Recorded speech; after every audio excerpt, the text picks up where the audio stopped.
Сайн байна уу?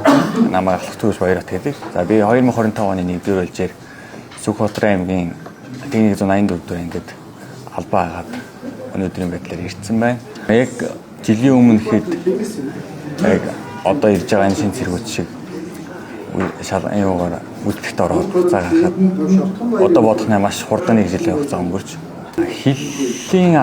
хэлчин хүн гэдэг чинь одоо хэлийн маань нэгдүгээр хэлийн манаа юм гэдэг бол маш нэр төрийн үүрэг зүйл гэж байгаа. Тэгээд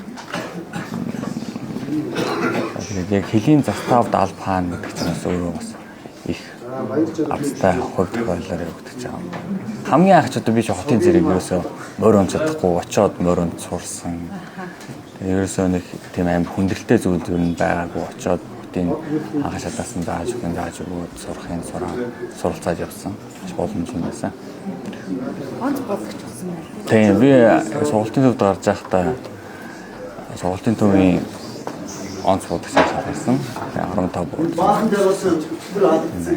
Үнэртэй гэж хэлэхэд нэг одоо хэцүү гээд ах юм ерөөсөй байхгүй.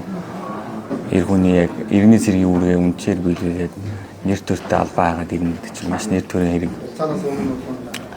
Тийм байна. Бид одоо олон тийм маш олон найз он жавуутай болно.